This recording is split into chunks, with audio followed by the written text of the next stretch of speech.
Hello traders, Jason here from Leavitt Brothers. In this video I'm going to do an update of my State of the Market series. A lot has been going on in the last few weeks, so we're due for an update. The market printed all-time highs just a few weeks ago and then fell hard. So the question right now is, can the selling be considered a dip within the uptrend or the beginning of a downtrend? So we'll see in the charts that follow. First, quick reminder, my Masterclass in trading is available at the link below this video. In the class, it's the class I wish I had when I just got started. Okay, it's the class I wish I had a year after I got started because it would have helped me get over the hump and accelerate my progress. I've gotten a lot of feedback. It could be a game changer for you. You never know. Check it out. All right, so let's get on with this video. I'm going to cover a couple of the indexes, and then I'm going to look at the breadth indicators just to kind of get an idea of what's going on beneath the surface. All right, let's get to it. All right, so here is the S&P 500 weekly chart. Okay, so what you have, what kind of looks like maybe a head and shoulder top forming here, move up and a dip, a bigger move up, dip all the way back down, and now move up. It's possible, okay, that is a scenario that may play out. We could also just trade in a range here, okay. So overall, I look at this, I say the index, fell hard when the virus first broke out, huge rally. We have, this pause here for a couple months, broke out to a new high, and now we're just consolidating. There's nothing in this chart that is overly alarming. Okay, we could very easily move sideways and break out. We can move sideways and just kind of drift sideways for long enough that it just neutralizes the index. But there's nothing here that is like screaming bearish. All right, you got support from the 21 there, support from the 21 there, kind of from there. And then last week we got support from the 21 there. So overall, I'd say the trend is up. Market is doing pretty well. Here is the Nasdaq. It fell harder in the last couple weeks. You could look at that and say, hey, there's shoulder, there's head. Now we're starting to bounce. Support line there. Maybe it's possible, but it's not that much different than if you look at over here where we moved up and down, up, and down and starting to move up, and you can have drawn some sort of a trend line there. Okay, you don't know. Okay, we could very easily, like the S&P, we could very easily fall into a range here, or we can go up, get rejected by a moving average, and take out the low. Okay, so there's definitely the possibility of a topping pattern forming, but it's not indefinite yet, and it's not something that I'm going to be. I mean, I'm aware of it, and I'm definitely got a plan for it. But I'm not going to assume it's going to play out. Okay, we had a stiff move down for a couple weeks. It doesn't mean the market's going to fall apart. Okay, it could take several weeks, a month or two of sideways movement to consolidate the gains and let the market reestablish itself.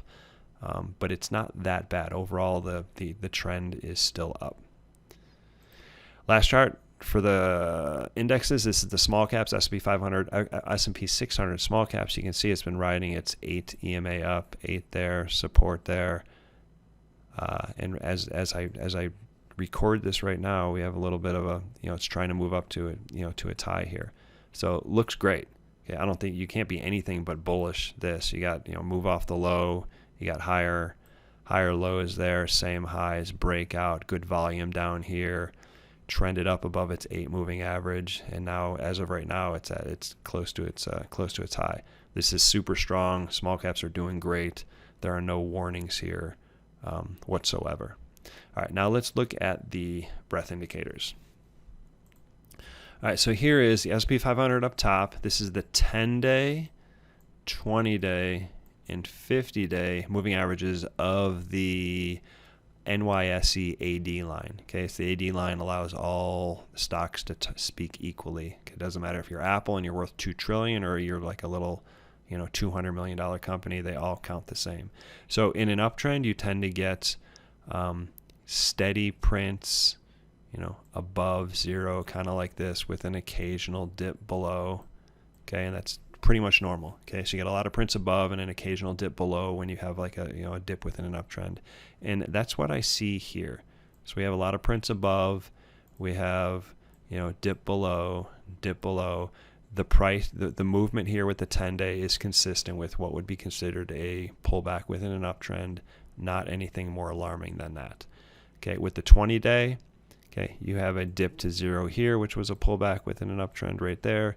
You have a pullback to zero here, which so far should be considered a pullback within an uptrend. Okay, so far so good. If we get a move down here and the indicator fails to recapture zero, then we're probably going to have a little bit longer of a pullback. But for right now, I would say the movement of the indicator is consistent with a pullback within an uptrend. For the 50-day, we had a negative divergence, so lower high there, higher high there, so the negative divergence, and then broke down. But you know what? This is still a really good level. Okay, this is still a really good level, especially when you consider like how it trended down like this for several months. This is still a really good level, even though it's off its high. So the net of all this is paints a pretty good picture. Okay, we have a pullback within an uptrend that's going on right now, and on a longer term basis, things look pretty good. Okay, here's the cumulative line. Nothing wrong with this. Steady uptrend. Higher highs, higher lows. Yes, we're consolidating here. Okay, the 50 is not a magic line. It's just kind of a guide. You can see how it rode the 50 up there, and when we recovered after the virus broke out, we got a test there, and then it mostly rode it up. Some dips below there, but as of now, this is the cumulative AD line. Higher highs, higher lows, trending up above the rising 50-day moving average. This looks good. If it drops down here and gets trapped and comes up here and gets and the moving average does something like this, and then it gets rejected, then we're going to have a bigger pullback. Okay, but as of right now, this looks pretty good. Okay, and I'm going to start going through some of these a little bit quicker because they get a little bit redundant. This is the large cap AD line, mid cap AD line, small cap AD line. All of them are trending up. There are no warnings here. Moving over to the Nasdaq, here's the Nasdaq versus the Nasdaq 80 volume line. Okay, this is a 10-day, 20-day, 50-day. Okay, so the volume line lets the higher volume stocks do more the talking. Sometimes you get a little bit of a different picture. This print here from the 10-day was the highest print in 20 plus years. Okay, so whatever buying took place in the previous 10 days right here was bigger than any other 10-day period in at least 20 years. Same thing here. Same thing here. Okay, so there was a huge amount of buying. But this print right here is the second lowest print. The only print lower than this right here since the financial crisis was over here at the bottom. So we went from a period, let me get rid of these here. We went from a period of the most buying in 20 plus years to the second most selling over here since the financial crisis bottom. So that's pretty extreme that we went up so much and then we went down so much. Or not that the market went up so much and the market went down so much, but that the buying pressure and selling pressure was the most intense and lopsided it has been in a really long time. So this is definitely like paints, compared to the NYSE AD line, this paints a different picture that we're getting a deeper move here. So we're going to want to see this recover. It's got to get above zero. It's got to be able to establish itself up there and maintain itself up there in order for me to believe that what has taken place is over and the market's going to either move sideways or up. But if this fails to get up there, if this comes up here and gets rejected and hangs out down here, we are going to get further downside. Okay, the 20-day cycling down to zero, that's fine. It's allowed to cycle down to zero, but it's got to bounce there. We don't want to see a dip below zero. The market's going to be in trouble. The 50-day is in pretty decent shape. Okay, longer term, looking out, it's in pretty decent shape. It's the 10 and 20 that are a little bit worrisome right now. Here's the cumulative line. Been trending up. It's been, the last month it's been kind of drifting down a little bit, but overall it's doing fine. But we probably should be a little bit concerned because, that doesn't look like much, but that doesn't look like much either, and we got a pretty big drop. Okay, so overall it's doing fine, but probably shouldn't be too complacent and assume that the Nasdaq's going to do well, because it has a track record of performing badly even when this thing slowly drifts down. But if we look at the different market caps, this is the large cap 80 line, 80 volume line, mid cap 80 line, 80 volume line, small cap 80 volume line. They're all doing great. Okay, so it doesn't hint at anything truly bad happening. So here's new highs, new lows at the NYSE. Here's NYSE, Nasdaq. Prints are really good. It's very normal when the market is healthy and moving up that you get kind of sporadic up and down prints, which is exactly what we're getting. Right now the prints are really good. This one is here, this one is here. The moving averages are at a decent level. We get trouble when we get dips below to a low level and then a failure to move back up. Okay, that's when we get in trouble. So we got one low print there, one low print there. Otherwise, we haven't gotten a low print in well over a month. So new highs are still clocking in, so that's a good sign. If we look at new highs among all the market caps, these are large cap, mid cap, small cap. They're all doing well. Okay, we get a pretty steady block, some up and down movement. That's pretty normal, but they're all at a pretty good level. There are no warnings here. A warning would be like this, where this is like down, down, down, down, down, down, down, down, down, and then you get like a second dip here. It's something I'm going to be looking for over the next week or so, but right now we're getting pretty good prints from all the different market caps, new highs from all the different market caps. So here's new lows. Kind of it mirrors what we've seen in other charts, where new lows at the NYSE are relatively low. They're off their bottoms, but they're still really low. But new lows at the Nasdaq, no surprise, are spiking. Okay, spiked above the September and October highs. Definitely high enough to put in a bottom, but you never know. So these two charts tell you what's going on here. Like new lows of the NYSE, and the NYSE has a lot more financials, a lot more oil. They're barely registering, but new lows at the Nasdaq, which has a lot more tech, has spiked in a way that it hasn't spiked like this since the virus first broke out. So that's the tale of two markets here: the NYSE versus the Nasdaq. It's your not blue chip. It's kind of like your blue chip old school companies that are doing really well, and then your up and coming growth tech stocks are not doing well. Can the NYSE do well while the Nasdaq is not doing as well? I guess we'll find out. Okay, it's something to pay attention to. Is that if the market tries to consolidate here and then move up, we're going to need to see new lows at the Nasdaq just completely fall off and get back to a low level here. All right, here's percentage of S&P 500 stocks above their 20-day moving average, 50-day moving average, and 200-day moving average. I would say the movement here is consistent with what you would expect with a strong market that's trending up.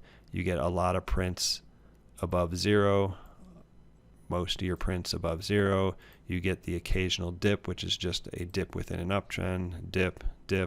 Everything looks good here. You don't really get into trouble until you get, until it moves down here and it stays down there, or you get to a lower level. And that's just not happened. So the movement up here is consistent with what would be considered a dip within an uptrend. Number of stocks above their 50, same thing. You get steady prints during an uptrend, an occasional dip down to 50%, and then steady prints at a high level. Now we just dipped down again, and now we're recovering. So, if we get start getting lower prints here and we fall below, we're going to have a deeper correction. Maybe it's going to last longer, but as of now, the movement here is consistent with what would be considered a dip within an uptrend. And the stocks above their 200 are obviously holding up very, very well. Nasdaq, different story. Okay, this is going to be your Nasdaq 100 stocks above their 50 and Nasdaq 100 stocks above their 200. So Nasdaq moved up, number of stocks above their 50 put in a lower high, then it took out the 50% line, and now it has just last week dropped below the lows from last fall. Okay, so it's definitely a different story here, whereas at the S&P 500 and then NYSE, you have what would be considered a dip within an uptrend, but the message from the Nasdaq is that we might be in the beginning of stages of something that's a little bit worse. So you see what happened during the beginning stages of the virus. We got a failure to be able to move off the low here, so it moved down, moved up, but failed. Okay, so we're going to want to look for this. If this thing can come back up here and establish itself at a lower level, market should do fine. But if it comes up here and gets rejected and then moves down, we're going to have another leg down in the market. Okay, it's as simple as that. Like you can't have only 30% of stocks trading above the 50 day moving average and have the market move up. It's like mathematically that could last for a couple days, but it's not going to last. It's just not going to. Okay, so we're going to want to see improvement here, or else the market's going to leg down.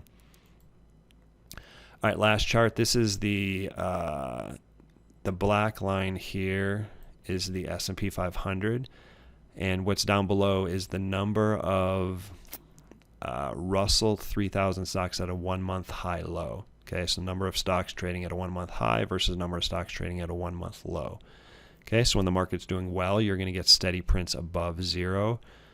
So that's what it's what we've gotten mostly. So we got a drift down here and then a pop, a drift down here and a pop, a drift down here. So we're going to look for another pop here. So overall, you could say like, hey, we kind of have a downward channel here. It's a little bit of weakness moving in as this thing channels up. Okay, so that's notable. Another thing that is notable to me is when the market is healthy, when it's over here, notice you get random spikes to really high levels. Okay, those spikes are a sign of strength and the market keeps going. But over here, if you fast forward to the last couple months, we don't really have any spikes up here. They're clocking it at a pretty good level, but there are no random spikes. Okay, so this indicator is not in horrible shape, but I wouldn't say it's in great shape either. Okay, at the current level, we're going to need a bounce here. We're going to need a bounce here, establish itself above zero, maintain it. But if we struggle here and continue down like over here, we're going to, at the very least, we're going to get a second leg down here, kind of like what market moved down here, recovered a little, and then moved down. Same thing here, moved down, recovered a little, moved down. We're going to get the same thing that happens here today if this indicator can't establish itself over here.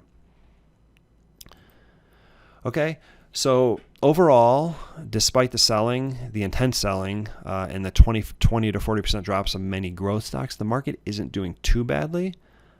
It definitely has some work to do, but I'm not convinced the uptrend is over. Okay, yeah, we might have some weakness right now, and the good stocks are going to be separated from the wannabe stocks. But given the selling, the market isn't in that bad a shape. Okay, some stuff doing really well, other stuff kind of on edge, needs to improve. I'm not going to assume that the market is just going to get clobbered here. It's not in great shape, but it's not in bad shape yet. Okay, so be open-minded. The market doesn't have to fall apart as some people are predicting. All right, thanks for watching, and I'll see you next time.